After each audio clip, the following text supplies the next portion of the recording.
ہندوستان کا آخری مغل بادشاہ تھا۔ یہ 62 سال کی عمر میں 1837 میں تخت نشین ہوا اور 1857 کی شکست تک ہندوستان کا فرما روا رہا۔ وہ ایک بدقسمت بادشاہ تھا۔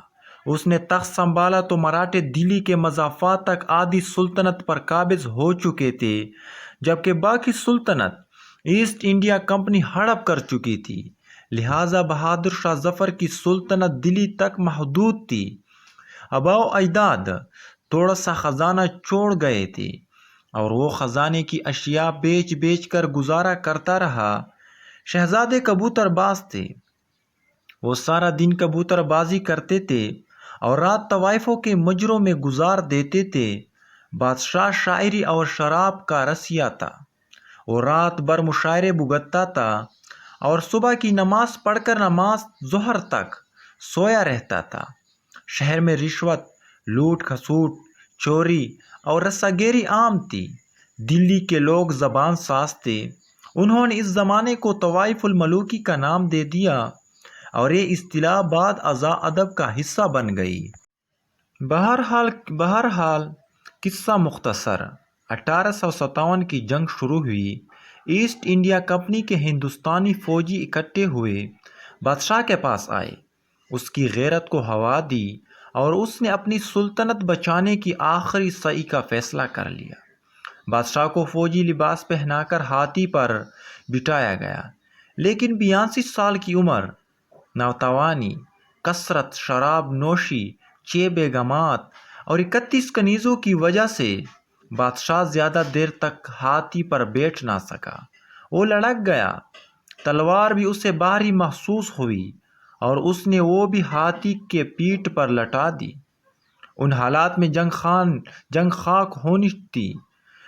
گورا آیا اور دلی بھی کمپنی سرکار کے قبضے میں چلی گئی، جس کے بعد 20 ستمبر 1857 کو بہادر شاہ ظفر کو ہمایوں کے مقبرے سے گرفتار کر لیا گیا۔ میجر ہیٹسن نے اس کے بیٹوں اور پوتوں کو گولی مار دی۔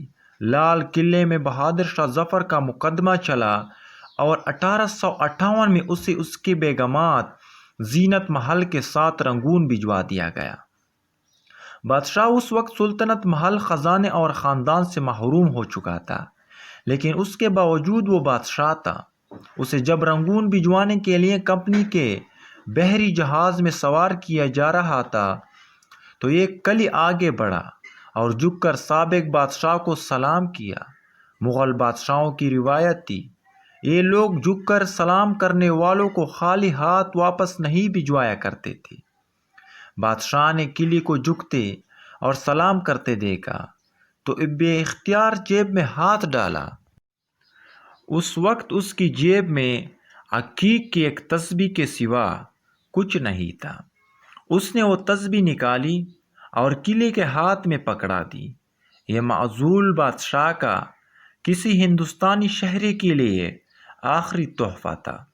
بہادر شاہ ظفر نے 4 سال رنگون میں قید میں گزارے۔ وہ قید کے دوران کسی ہندوستانی سے نہیں ملا۔ کیوں؟ اس کی بیگم زینت محل کے مطابق بادشاہ کے پاس ملاقاتیوں کو دینے کے لیے کچھ نہیں تھا اور یہ اس کی غیرت کو گوارا نہیں تھا۔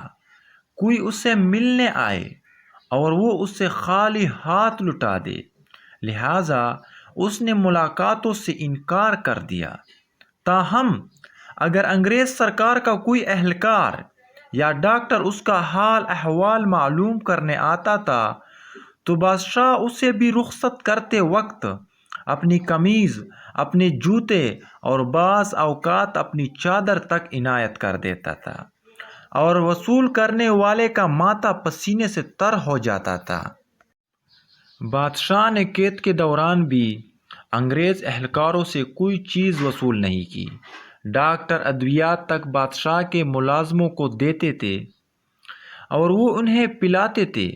بادشاہ کے لیے کپڑوں، جوتوں اور چادروں کا انتظام بھی خادموں کے ذریعے کیا جاتا تھا اور اس کے لیے کھانے پینے کا سامان بھی ملکہ عالیہ اور الملازمین کو دیا جاتا تھا۔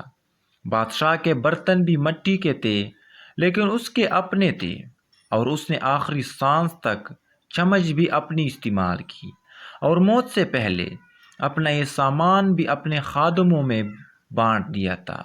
یہ بہادر شاہ ظفر 1862 میں 87 سال کی عمر میں فوت ہوا، رنگون میں دفن ہوا، اور یوں ہندوستان میں مغل سلطنت کا چراغ ہمیشہ ہمیشہ کے لیے بجھ گیا۔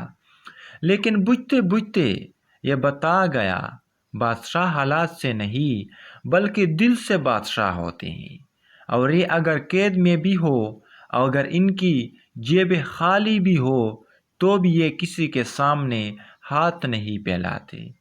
ان کا ہاتھ اس وقت بھی اوپر ہوتا ہے، نیچے نہیں۔ ہمیں تاریخ بتاتی ہے، بادشاہت ہو یا غربت، ان کا مرکز ذہن ہوتا ہے، اور یہ ذہنوں سے نکلتے نکلتے 4 نسلیں لگا دیتی ہے۔ بادشاہ کو غریب ہونے میں 4 نسلیں لگ جاتی ہے، اور غریبوں کو امیر بنتے بنتے بھی 3-4 نسلیں چاہیے ہوتی ہے۔ تاریخ یہ بھی بتاتی ہے، غربت ہو یا امارت، یہ ذہن سے ہمیشہ آخر میں نکلتی ہے، لیکن یہ نکلتے نکلتے بھی اپنے آثار چھوڑ جاتی ہے۔ انسان اگر اندر سے بادشاہ ہے تو پھر یہ بہادر شاہ ظفر کی طرح قید میں بھی بادشاہ رہتا ہے، اور اگر یہ دل سے بھکاری ہے تو پھر یہ ایوان صدر، وزارت عظمیٰ، army chief house, supreme court اور سیکریٹریٹ میں بھی فقیر ہی رہے گا۔ اس کا ہاتھ پھیلا ہی رہے گا۔ ہم نے ماضی میں جو بھی کیا ہم نے کر دیا، ہمیں بہرحال اب سنبھل جانا چاہیے۔ تو پلیز میرا چینل سبسکرائب کیجیے۔